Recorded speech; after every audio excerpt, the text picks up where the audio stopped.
Hey, what's up? Welcome back. Okay. Today, you guys have voted to hear about why low carb diets don't work for weight loss in peri and menopause. And this is one of the most common ways that women revert to when they want to lose weight is to go low carb. I hear it probably daily from women wanting to lose weight. And they're like, well, I'm just going to drop my carbs. It worked for me before. That means it works. Respectfully, it didn't work because if it did, you wouldn't have to do it again. It would have worked and the results would have stuck the first time, right? So, especially as we are women over the age of 40 and sometimes younger, sometimes it starts at 35. It's a little bit different for everybody, sometimes a little bit later. But when we do start to experience those hormonal shifts of perimenopause, it's before we're transitioning again into menopause, carbs become even more important. They're essential. So cutting them out is going to work against you. And I know this takes a little bit to wrap your mind around because we're used to doing it. And one of the reasons is because, over the past, if you're in, my age group over 50, it used to be the Atkins diet. And now it's called keto. And there's always some form of a low carb diet. And these companies make hundreds of millions of dollars. And the reason they make hundreds of millions of dollars is because we keep going back to them because they don't last, they don't work. They keep us stuck in this cycle. They keep us as return customers. So especially as we're going through these changes, it's going to work against you. And we're going to go into that today, why. So first and foremost, one of the reasons that we always revert to it is because we get a quick win. And as humans, we just like a quick win, right? And the quick win is that initial weight loss, but it's actually in the form of water weight because carbs hold water. That's what they do. So when you initially remove carbs, you'll release some water weight. So you think it's working, but it's just a short, quick win that the minute you reintroduce carbs, you're going to gain that water weight right back. So we want something long-term and lasting. Additionally, carbs, especially at this age, as you may have already noticed, maybe you're having some issues with your appetite. Maybe you're having some issues with your sleep or your moods. And carbs help to calm our nervous system. And so you do not want to be removing them because we want as much nervous system support as we can get. They are very calming to our system, and they also help with sleep. When we don't get good sleep, our hunger hormones are out of whack, and it's a cycle, right? Like it feeds into itself, and it can just spiral downward really quickly. And then you get frustrated thinking nothing's working, and you restrict even more, and it feeds into itself in a negative way. So first, important to understand, obviously, not all carbs are created equally. The simplest way is you want to have carbs with fiber. That is literally the simplest thing you need to know. And one of the very important things for weight regulation in peri and menopause is fiber. Most women do not get enough fiber. So even if you just track this one thing, just out of curiosity to see where you're at with everything, see if you're eating 30 grams of fiber a day. Most women are not even getting close to that. Now, the only way to get fiber is carbs. Carbs are fiber. Well, some of them have been stripped of fiber, and those are the ones you want to avoid. As we're at this age, we are more sensitive to blood sugar fluctuations. When our blood sugar is unstable, it then affects our insulin response. Insulin is a fat storage hormone. So when we're doing things based on carb count or calorie count, we could very well be working against our body chemistry at this time.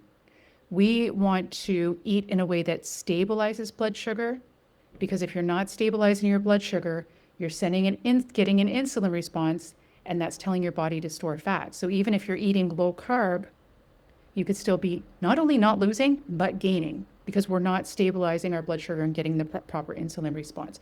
So carbs with fiber are essential for blood sugar stability. This is one of the big things we want to be looking at, blood sugar stability. The other one is, like I just mentioned, is about our mood regulation, mood, sleep, appetite. We need carbs for this. And that's tied in also with cortisol. So we are having elevated cortisol at this age, which means we are more sensitive to stress, less resilient to stress. And when you remove carbs, this is stressful to the body. So it's actually making that response even worse. So we want to have those carbs for that calming response and to have that serotonin production. So it helps to calm our nervous system. It's about nervous system regulation, blood sugar stability, and carbs are going to help us with that. They're also going to help with sleep. I talk to women daily who have issues with sleep. Carbs are going to help you with that, but it's got to be the proper carbs. And we want to, of course, be having the proper amounts. Just because they're necessary, it is, in fact, very possible to have too much of a good thing. So we want to be having carbs in the form of fiber. So again, if you were going to just track one thing, just out of curiosity to see where you are, see how many grams of fiber you're having every day. You want to aim for about 30. And those carbs in the form of fiber are going to feed your friendly gut bacteria. Those friendly gut bacteria is directly linked to mood, and it's directly linked to all hormone balance. Everything starts in the gut. So you really want to take care of the gut. And how do you do that? With fiber. How do you get the fiber? With carbs. So you want to be having carbs in their more pure state. The ones we want to avoid is what I call white carbs. So basically anything that's been stripped of their fiber. So we're mostly talking processed foods here, or ultra processed foods. And the reason they're not good for weight loss is because they're going to really spike your blood sugar high and low real quick, but also because they have no fiber, they're not really very filling. So it is extremely easy to overdo them. Now, another thing I want to mention to you guys is, and the reason I'm going to mention this one, I'm going to tell you a little story here, is because this is a comment that I received on one of my posts yesterday. But it's a post from one woman, but it speaks to thousands, if not more, because it's so common. And I made a post about, 3 things you should never do if you are trying to lose weight in perimenopause, intermittent fasting, cutting carbs, of course, and having dairy at every meal. We'll get into that another day because I'm really big on that too. But she made a comment, I would have to disagree with you because I've been doing intermittent fasting and I feel great and I'm going to do this for the rest of my life. So I was like, that's interesting. So I went to her page and I just took a quick look. And what I saw was she's doing some extremes. So she's doing some intermittent fasting. She's doing keto at the same time. So she's having gobs of cottage cheese and meat and all this kind of stuff. And then she's doing a 5-day fast every month.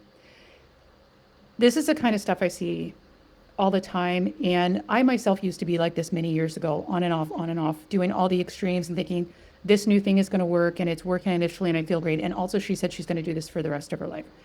And I used to be this way too. And keeping in mind, I have been working full-time as a nutritionist since 2006, so almost 20 years. So you can imagine the number of women I have spoken to in depth. Many I've worked with for many months, over the course of many months, and gotten to know them very well. So I also know the psychology behind this. And so the reason I'm sharing this comment with you is because it's not about this woman in particular, but it's about this is the type of things that women in general are doing. And you think you feel great and you're going to do it for life, but I'm going to tell you exactly what's going to happen because I've seen it literally more times than I can count. So she's doing intermittent fasting, which at this age, and she is over 50, which at this age is creating a higher stress response. It's not creating hormonal balance. So she may be getting a short-term win, but in order to create hormonal balance, we cannot starve our way to hormonal balance. We need to fuel our way to hormonal balance and give our body what it needs. Then the keto with the dairy, which is another one I mentioned, highly inflammatory to a woman's body, especially at this age, unless you're having it in a condiment size, but if you're having it as full sizes with every meal, it's going to cause you some issues. And all the meat and all this. So there's no fiber anywhere. And the 5-day fast. So here's what I am pretty confident is going to happen. She'll do this way for a while. And again, I'm not doing it to shame this lady. I don't even know this lady. And I'm not mentioning her name, obviously. But I'm just doing it to prove a point because this is common. She will be somewhere in, so this is in extreme perfect conditions that she's able to maintain this, fasting and 0 carbs and the 5-day fast every month and all this kind of stuff. But life doesn't exist in perfect conditions. And so there will come a time where she's invited to a brunch or goes on vacation or something, and someone will have freshly baked bread or some pastries or some pancakes, something. And I don't want to, because I don't want to shame someone personally. A lady like this, someone in this situation, and because I've been there, will smell that freshly baked bread or be with friends and would have been good for so long that you think, you know what, I've been good for so long. I need to have it out of my system. I'm just going to have a little bit this time and I'll get right back on track with my next meal. Here's what happens. When you haven't had it for so long and your body latches onto that, it's like, wow.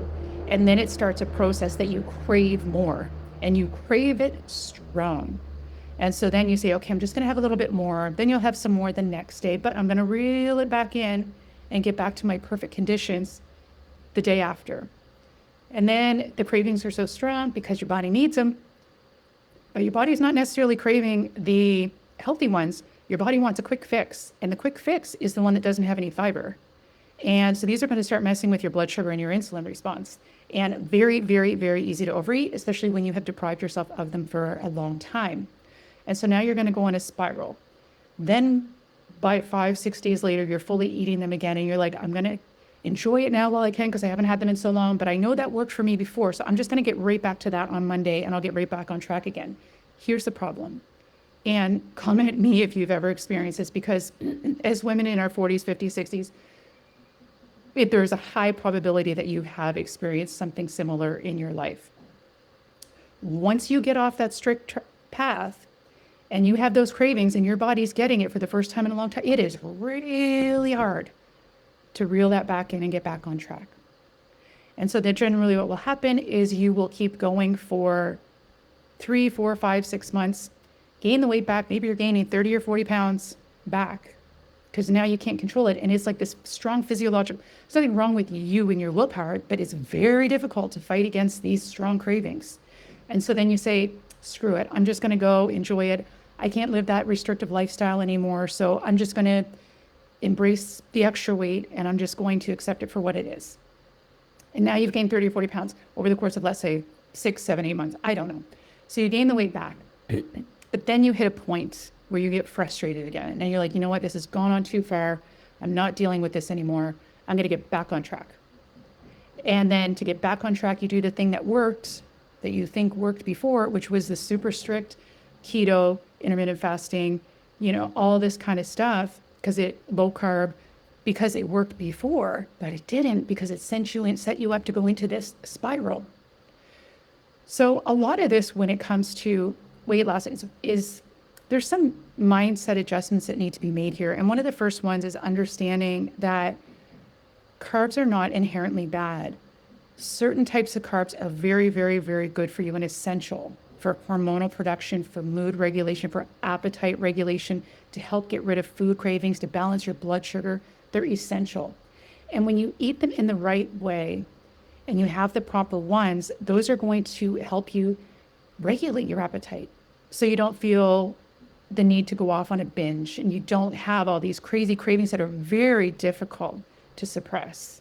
And you don't have to fight through willpower, and then you don't have this rebound weight gain that you get so frustrated with and you want it off so quickly and you've had enough that then you go to super, super severe restrictive again. And it is a cycle that women get stuck in year over year over year over year. And so it's part of it is taking a step back and never starting. I don't believe in the word diet because diet says that really it's restrictive and there's a beginning and an end. When done properly, it is a lifestyle change. In order to make it a lifestyle change, you have to look at what your day looks like now. If you have a professional like me, look at what your day looks like now and say, okay, here is where I would make some adjustments. When you make adjustments in the day that you already have and the habits you already have, that makes them more sustainable. And you have to do it in a way that fits with your lifestyle. So that if you are on a weight loss journey and you're doing it the right way, if you are like this example I just gave, and I'm assuming this is going to happen to her, and I'm very confident that something along those lines will, because I've seen it more times than I can count, definitely over, I would say, thousands of times. And it's just such a pattern. But if you're doing things the right way, you're balancing your blood sugar, you've got a regulated appetite. When you do this, if something happens that you go on vacation or there's a fancy brunch or there's something, number one, you've got your hormonal system and your signals firing properly. So something like that isn't going to veer you off track. You're just going to eat a bit of it and you're going to enjoy it and you're going to move on because it's not going to elicit these crazy cravings that come when you've been severely restricted for a while and then you get a little bit of the good stuff and it just sends you off on a spiral. When you've got everything balanced, things like that aren't going to affect you that much. And you're not even going to have crazy cravings for that because you've got the foundation solid and dialed, locked in. So a little here and there, whatever, is not really going to be a big deal to you. When you have a strong foundation, your body can handle a lot more than you think. And that stuff starts to lose its appeal when you've got your blood sugar and everything balanced, so you're not having cravings. So anyway, I hope that helps you guys. Drop your comments below if you have them. I know the not cutting carbs is, you've got to wrap your mind around it because this has been drilled into our brains for years. Low carb, keto, Atkins, right? And so you have to really understand there's two different types of carbs and nothing is off limits completely. It's just about eating the proper foods at the proper times of day, plenty of them. Like you should never be starving or having to have willpower. And that's going to help, the good carbs are going to help to regulate your mood and your appetite and gut health and everything. So I hope that helps you. Drop your comments below. Also, I created a quiz for you guys. If you are experiencing or you want to know if you're experiencing hormonal weight loss resistance, there's one of 3 predictable patterns that I have found. If you want this, I created a short quiz for you. It takes 2 minutes. Comment below quiz and I will send it to you. When you do the quiz and you get your results, you will also get recommendations. You'll get an explanation for what does this mean exactly. And I'd like to hear when you do the quiz if that resonates with you. And it will also give you some recommendations on what to do to deal with that weight loss resistance pattern. So again, if you want that, comment below this video quiz and I will be very happy to send that to you. Anyway, I hope that helps you. When in doubt, fiber. That's the simplest way to remember it. Anyway, and see if you're getting at least 30 grams a day. Anyway, enjoy the rest of your day. Bye.